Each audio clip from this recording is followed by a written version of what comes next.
একটা বিষয়ে সবাই জানতে আগ্রহী, কখন আমাদের সরকার বিদায় নেবে। এটার জবাব আপনাদের হাতে। কখন আপনারা আমাদেরকে বিদায় দেবেন? আমরা কেউ দেশ শাসনের মানুষ নই। আমাদের নিজ নিজ পেশায় আমরা আনন্দ পাই। দেশের সংকটকালে ছাত্রদের আহ্বানে আমরা এই দায়িত্ব গ্রহণ করেছি। আমরা সমস্ত শক্তি দিয়ে দায়িত্ব পালন করব।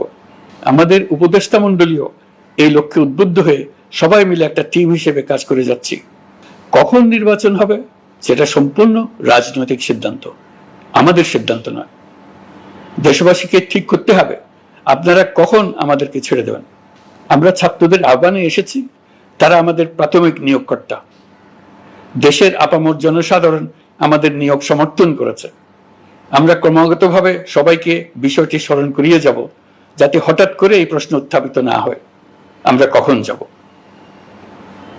তারা যখনই বলবে আমরা চলে যাব। আমরা সংস্কারের অংশ হিসেবে নির্বাচন কমিশনকেও সংস্কার করব। কমিশনকে যে কোনো সময় আদর্শ নির্বাচনের জন্য প্রস্তুত রাখব। আমরা বিভিন্ন সংস্কারের কাজ শুরু করেছি।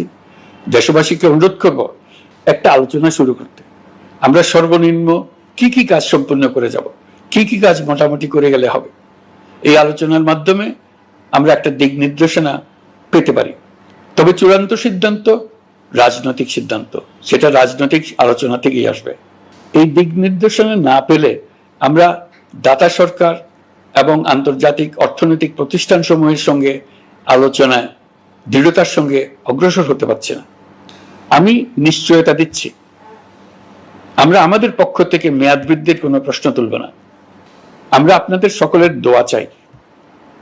যে কদিন আছি সেই সময়টুকু উপদেষ্টা মণ্ডলীর প্রত্যেকে নিজ নিজ সাধ্যমতো দেশের এই সংকটকালে সংকট উত্তরণে যেন নিজ নিজ মেধা সাধ্যমতো কাজে লাগাতে পারে। নতুন বাংলাদেশ গড়ার যে সুযোগ ছাত্র জনতার রক্তের বিনিময়ে আমরা অর্জন করলাম, আমরা আমাদের মতানৈক্যের কারণে সেটা যেন হাতছাড়া করে না ফেলে, এটা আমরা নিশ্চিত করতে চাই।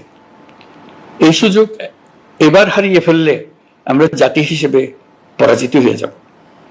শহীদ, আহত এবং জীবিত ছাত্র জনতার কাছে আমরা প্রতিজ্ঞাবদ্ধ থাকতে চাই। আমরা এই অর্জনকে কিছুতেই হারিয়ে যেতে দেব না।